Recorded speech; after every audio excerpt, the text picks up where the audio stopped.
என்ன நினச்சின்னுக்கிற நீ? எப்போ பாரு சோறு ஆக்கி போடுறது, பாத்திரம் கழுவுறது, துணி துவைக்கிறது, இப்படியே வேலை வச்சு என்னை வீட்டுக்குள்ளேயே அடக்கி வச்சுக்கலான்னு பார்த்தியா? என்னை அப்படிலாம் அடக்கி வைக்க முடியாது. உன்னை யார் அடைச்சி வச்சது? வீட்டு வேலை எல்லாத்தையும் நான் பார்த்துக்கிறேன், நீ வெளியே போய் வேலை செய். ரெகுலராக வீட்டுக்கு பண்ணுற செலவு இருக்குது பார்த்தியா? வீட்டோட இஎம்ஐ, கரண்ட்டு பில்லு, தண்ணி பில்லு, நெட் கனெக்ஷனுக்கான பில்லு, அது போக உன் சிம்முக்கு ரீசார்ஜ் பண்ணிக்கிட்டு என் சிம்முக்கு ரீசார்ஜ் பண்ணிவிட்டு டேட்டா பேக்கோட ட்ரெஸ்ஸு ஃபுல்லாக அடுக்கி வச்சுருக்கு பார்த்தியா? அதை அப்படியே ஆப்போசிட்டாக மாற்று. என் ட்ரெஸ்ஸு ஃபுல்லாக அங்கே இருக்கணும், உன் ட்ரெஸ்ஸு ஒரே ஒரு செல்ஃபில் தான் இருக்கணும். ஃபங்க்ஷன் இருக்குதோ இல்லையோ, வருஷத்தில் 12 மாதத்துக்கும் எனக்கு ஏதாவது ஒரு புது ட்ரெஸ் எடுத்து கொடுத்தே ஆகணும். எங்கேயாவது போகிற வர்ற செலவு, மொய் வைக்கிறது, இப்படி எல்லா செலவும் நீ தான் பார்த்துக்கணும்.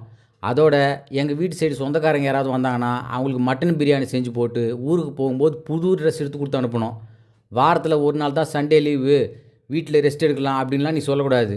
அன்றைக்கி ஒரு நாள் தான் எனக்கு ரெஸ்ட்டு கிடைக்கும். அதனால் என்னை வெளியே கூட்டிகிட்டு சுற்றணும் நாள் ஃபுல்லாக.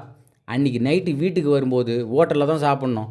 அது மட்டும் இல்லாமல் அடிக்கடி இடுப்பு வலி தலைவலின்னு நான் படுத்துக்குவேன். அதுக்கும் நீ ஹோட்டலில் தான் சாப்பாடு வாங்கிட்டு வரணும்.